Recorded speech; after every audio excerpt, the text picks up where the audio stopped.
motherfucker.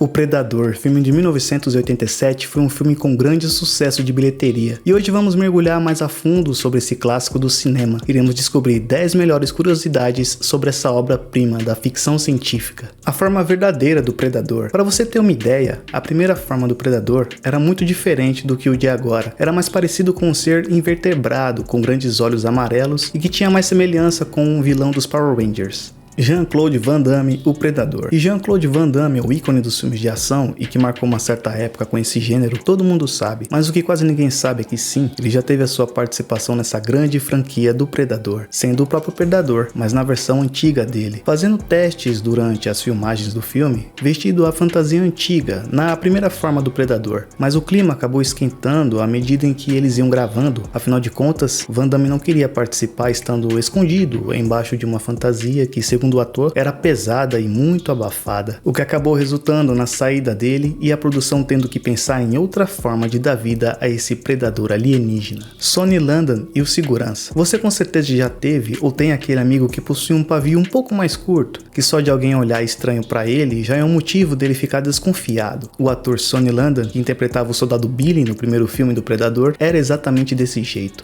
tendo até mesmo uma fama de encrenqueiro pelo pessoal da produção, e inclusive chegaram até contratar um segurança para ficar acompanhando o ator, onde quer que ele ia, para impedir que ele criasse qualquer tipo de confusão durante as gravações do filme. Stan Houston e o nascimento do novo Predador. Como eu disse antes, o primeiro visual do Predador não estava agradando muito o pessoal da produção, e com a saída do Van Damme, as coisas ficaram ainda mais difíceis, porque eles precisavam arrumar um novo visual para o Predador, que fosse mais ameaçador e imponente. E para conseguirem criar esse novo personagem, que se tornaria um grande sucesso, tiveram que contratar o grande mestre de efeitos especiais, Stan Houston, que já havia trabalhado em filmes de sucesso como Jurassic Park e Exterminador do Futuro. E só desse cara estar envolvido com essas produções, já se esperava que algo bom vinha por aí. E para conseguir esse pequeno toque a mais, entra James Cameron, que já havia trabalhado com Stan antes. Em uma conversa entre os dois, ele falou que tinha muito interesse em saber como ficaria essa nova criatura com mandíbulas, e esse era o sinal que Stan precisava para dar vida a esse visual insano que temos do Predador, e que com certeza é uma das coisas mais marcantes do personagem em sua aparência. Peter Cullen e a voz de dois aliens. Quando finalmente o Predador estava pronto para dar as caras nas filmagens,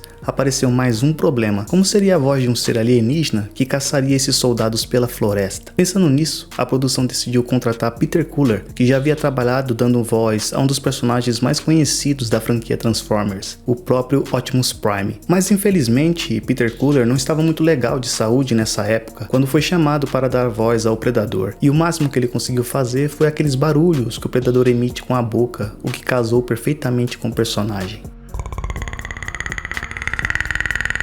A visão de caça do Predador. Uma das marcas registradas do Predador é o uso de sua máscara, que o ajuda durante a sua caçada aos seus troféus. Sabemos que essa franquia existem diversos tipos de máscaras diferentes, que podem mudar o jeito do Predador enxergar os seus oponentes. Por exemplo, quando ele usa a visão térmica para ver o calor no corpo de suas vítimas. Esse efeito foi usado no primeiro filme e deu muito trabalho para a produção conseguir fazer ele, porque eles tiveram que usar mais de uma câmera e também tinham que mudar o formato de captura da imagem. Além disso, eles usaram um programa para ajustarem alguns efeitos nas imagens. Com isso, conseguiram criar essa clássica visão térmica de caça do Predador.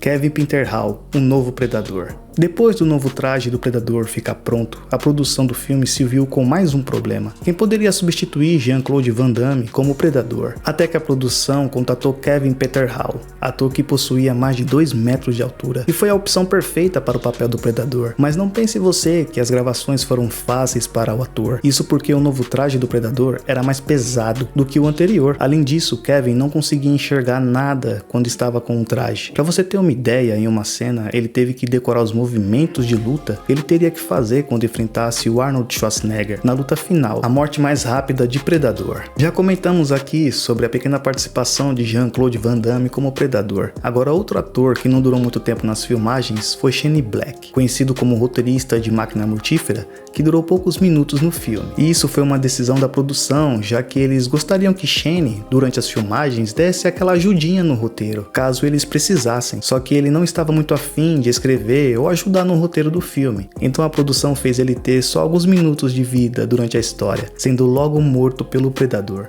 O ambiente selvagem da gravação. O Predador foi filmado no México em uma floresta bem densa.